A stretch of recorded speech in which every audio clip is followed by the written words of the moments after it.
আবিদাস কিচেনে আপনাদের সকলকে স্বাগত জানিয়ে শুরু করছি আমার আজকের রেসিপি বেঁচে যাওয়া মিষ্টি রস দিয়ে রাঙা আলুর জিলিপি। বাড়িতে রসালো মিষ্টি খাওয়ার পর দেখবেন মিষ্টির রসটা থেকে যায়, সেটা নষ্ট না করে আজকে আমি তৈরি করে দেখাবো একটা নতুন ধরনের রেসিপি।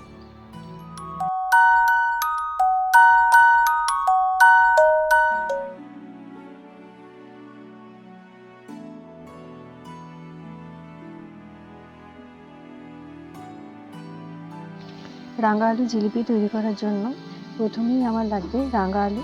এই রাঙা আলুগুলো আমি পরিষ্কার করে ধুয়ে নিয়েছি। এবার ধুয়ে নিয়ে এগুলো আমি সেদ্ধ করতে দেবো। এবার রাঙা আলু দেখুন সেদ্ধ হয়ে গেছে। প্রেসারে একটা সিটি দিলেই কিন্তু রাঙা আলুগুলো সেদ্ধ হয়ে যায়, এগুলো খুব তাড়াতাড়ি সেদ্ধ হয়ে যায়। সেদ্ধ হয়ে যাওয়ার পর আমি খোসাগুলো ছাড়িয়ে নিয়েছি। এবার এই সেদ্ধ রাঙা আলুর মধ্যে 1/2 কাপ মতো ময়দা দেবো বাইন্ডিংয়ের জন্য, আর দেবো 2টো এলাচ আমি ভালো করে ফাটিয়ে নিয়েছি, তাহলে গন্ধটা খুব সুন্দরভাবে বের হবে। আর দেবো 2 চামচ বেকিং সোডা। 2 চামচ বেকিং সোডাটা অবশ্যই দেবেন, না হলে মিষ্টিগুলো ভালোভাবে ফুলবে না। এবার আমি হাত দিয়ে ভালো করে মেখে নেব। আর মাখতে গিয়ে যদি আমার আরেকটু ময়দার প্রয়োজন হয় তাহলে আমি ময়দা দিয়ে দেবো, আপনাদেরও যদি প্রয়োজন হয় দিয়ে দেবেন, কিন্তু আমার এখানে প্রয়োজন হয়নি। ওই ময়দাটাই সুন্দর করে মেখে নিয়েছি, যে শক্ত একটা টাইট ডো তৈরি করে নেব। এবার আমি একটা প্যান বসিয়ে প্যানের মধ্যে যে মিষ্টির সেরাটা আমার ছিল বা মিষ্টির রসটা ছিল সেটা আমি ভালোভাবে একটা ছাঁকনি দিয়ে ছেঁকে নিচ্ছি, যাতে ওই গুঁড়ো মিষ্টি যেগুলো থেকে যাবে সেগুলো ছাঁকনির মধ্যেই থেকে যাবে, রসটার মধ্যে যাবে না। এবার এই রসের মধ্যে আমি দিয়ে দিচ্ছি আরেকটা এলাচ। এলাচটা আমি রসের মধ্যে দিয়ে একটা চামচের সাহায্যে ভালোভাবে মাখিয়ে নেব। দেখুন বাড়িতে মিষ্টির রস কিন্তু আমরা এভাবে কাজে লাগালে অনেক কিছুই তৈরি করা যেতে পারে। দেখে কিন্তু বোঝা যাচ্ছে না যে এটা একটা খুব পুরনো মিষ্টির রস। এই রসটা কিন্তু খুব ভালোভাবে ফুটিয়ে নেব। আর বাড়িতে মিষ্টির রস যদি না থাকে তাহলে এই রাঙা আলু পান্তুয়া করার জন্য এখানে আমার যতটা পরিমাণ রাঙা আলু আছে সেখানে আমার 1 কাপ চিনি 1 কাপ জল দিয়ে ভালো করে ফুটিয়ে নেবেন।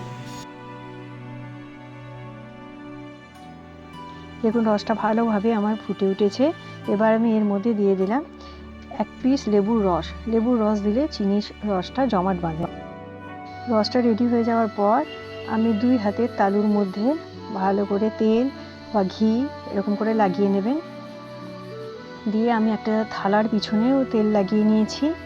দিয়ে যে ডোটা আমি রাঙা আলু তৈরি করে রেখেছিলাম সেখান থেকে একটা ছোট্ট লেচি নিয়ে এইভাবে লম্বা করে হাতের সাহায্যে তৈরি করে নেব। দিয়ে দেখুন এইভাবে ঘুরিয়ে ঘুরিয়ে একটা জিলিপির শেপ দিয়ে নিলাম। এটা কত সহজে এবং কত তাড়াতাড়ি হয়ে গেল দেখুন। আপনাদের বোঝার জন্য আমি আর একটা তৈরি করে দেখিয়ে দিচ্ছি, যে এইভাবে পাতলা করে যতটা পাতলা করা যায় করে নেব, যেন লেচিটা না কেটে যায়। এইভাবে লম্বা করে লেচিটা করে নিচ্ছি। আর অবশ্যই তেল লাগিয়ে দেবেন, তাহলে না হলে হাতের মধ্যে লেগে যাবে। এইভাবে আমি সব জিলিপিগুলো রেডি করে নিয়েছি। এবার আরেকটা প্যান বসিয়ে প্যানের মধ্যে ভাজার জন্য তেল গরম করতে দিয়েছি। এবার তেলটা কিন্তু খুব ভালোভাবে গরম হওয়ার আগে অল্প অল্প গরম হলেই দিয়ে দেবো তেলটার মধ্যে একটা একটা করে আমি জিলিপিগুলো ছেড়ে দিচ্ছি। তেলটা ভালোভাবে খুব গরম হয়ে গেলে সেই সময় যদি জিলিপিগুলো ছেড়ে দেওয়া হয় তাহলে পুড়ে যাবে। ওই জন্য হালকা হালকা তেলটা গরম হবে সেই অবস্থায় আমি জিলিপিগুলো একটা একটা করে ছেড়ে দেবো। আর এক পিঠ লাল না হওয়া অবধি আমি কিন্তু উল্টাবো না।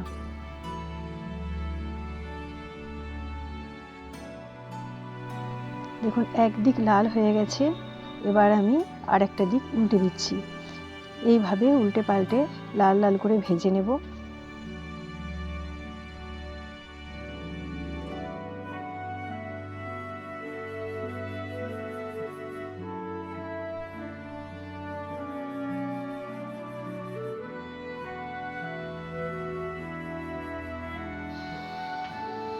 দেখুন এটা খুব একটা কঠিন নয়, কিন্তু এরকম বাড়িতে মিষ্টির রস বেঁচে যাওয়া দিয়ে আমরা যদি এইভাবে জিলিপি তৈরি করে খাই তাহলে বাজারে কেনা মিষ্টির থেকেও কিন্তু খুব সহজে এবং কম খরচেই তৈরি করে নেওয়া যায়।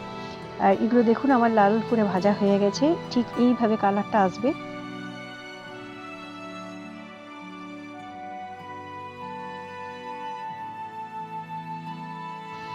এইভাবে একটা একটা করে জিলিপিগুলো তুলে আমি গরম রসের মধ্যে ছেড়ে দেব। রসটা কিন্তু গরম রাখতে হবে।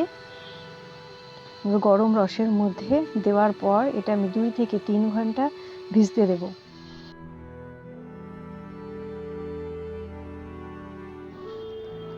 যত বেশি ভিজবে রসটা জিলিপির মধ্যে সুন্দরভাবে ঢুকে যাবে। এটা চাপা দিয়ে আমি এখন রেখে দেব। এবার 3 ঘন্টা পর দেখুন আমার জিলিপিগুলো এরকম ফুলে উঠেছে, রসগুলো পুরো জিলিপির মধ্যে ঢুকে গেছে। আপনারাও এইভাবে বাড়িতে তৈরি করে দেখবেন এবং আমাকে কমেন্ট বক্সে অবশ্যই কমেন্ট করে জানাবেন আপনাদের কেমন খেতে লাগলো। আর আমি একটা পিস আপনাদের কেটে দেখাচ্ছি। দেখুন ভিতরটাও কেমন নরম তুলতুলে, একেবারে বাজারে কেনা জিলিপির মতোই মনে হচ্ছে। দেখে কিন্তু বোঝাই যাচ্ছে না যে এটা রাঙা আলুর জিলিপি। এটা যেমন নরম তুলতুলে, খেতেও কিন্তু খুবই সুন্দর হয়।